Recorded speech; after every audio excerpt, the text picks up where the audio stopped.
মৰমৰ ছাত্ৰ ছাত্ৰীসকল নমস্কাৰ। তোমালোকক মই আজি এটা পূৰণ কৰা ট্ৰিক কৌশল এটা শিকাই দিম।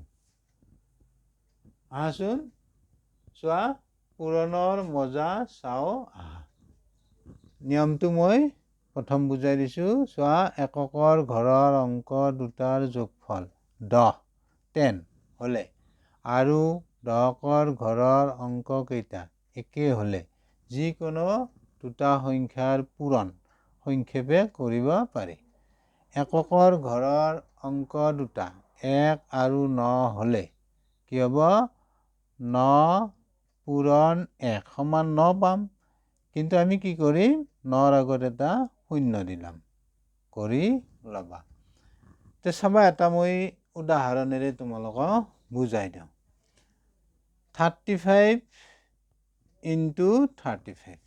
আমাৰ নিয়মটো কি আছিলে? চোৱা, একক স্থানৰ অংক দুটাৰ যোগফল 10। এইটো দিয়া আছে এককৰ ঘৰৰ অংক দুটাৰ যোগফল 10। চোৱা, 5 + 5 10 হ'ব। এতিয়া তুমি পূৰণ কৰা। কি পূৰণ কৰিম? 5 × 5, এই দেখুৱাই দিছোঁ মই। 5 × 5 25 পাবা।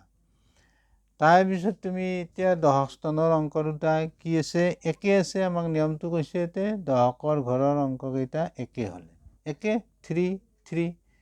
তেতিয়া কি কৰিবা? 3তকৈ 1 বেছি ল'বা।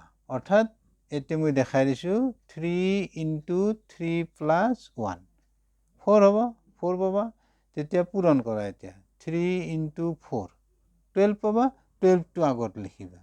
25ৰ আগত 12 লিখিবা। অৰ্থাৎ তুমি কি পালা? 35 × 35 পূৰণ কৰিলে তুমি এইটো পাবা। এইখিনি পাবা 1225। আৰু এটা এক্সাম্পল চোৱা। এইটো চোৱা, তোমাৰ একক স্থানৰ অংক দুটা চোৱা। ইয়াতেটো 4 আছে, ইয়াতে 6 আছে। তে তুমি চোৱা 4 + 6 10 হ'ব। নিয়মটো মতে এককৰ ঘৰৰ অংক দুটাৰ যোগফল 10। 4 + 6 10 হ'ব। এতিয়া আমি কি কৰিম? পূৰণ কৰিম। 4 × 6 কি পাবা? 24 হ'লা বুজি। নেক্সট, এতিয়া 1 বেছি লোৱা। এতিয়া 8 আছে। 8 10 স্থানত চোৱা, 8 আছে। তে 8তকৈ 1 বেছি কি হ'ব? 9। অৰ্থাৎ 8 + 1 9। 9 × 8 কি পাবা? 72। যে তুমি কি পালা এতিয়া? 84 × 86 পূৰণ কৰিলে এই সংখ্যাটো পাবা। পালা বুজি। নেক্সট চোৱা, 19 × 11। এতিয়া চোৱা, 9 × 1 9 পাবা। আৰু চোৱা নিয়মটো, এই নিয়মটো মতে 9 + 1 10 হ'ব। একক স্থানৰ অংক দুটা যোগফল 10 আৰু 10 স্থানৰ অংক দুটা একে। এতিয়া চোৱা, পূৰণ কৰা। এতিয়া 9 × 1 9 হ'ব। কিন্তু এই নিয়মটো মতে চোৱা, 9 10 স্থানৰ আমাৰ কি আছে? এইবাৰ এককৰ ঘৰৰ অংক দুটা এইটো 1 আৰু 9 হ'লে কি হ'ব? এটা আমি কি দিলাম? 9ৰ আগত শূন্য।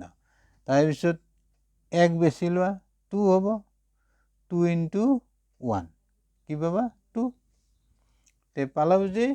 তেনেকৈ তোমালোকে আৰু চাব পাৰিবা। এই নিয়মটোৰ লগত মিলা সংখ্যা তুমি পূৰণ কৰি চাবা। এইটো তোমালোকলৈ এটা মই দিলোঁ হোমৱৰ্ক। এইটো চাবা,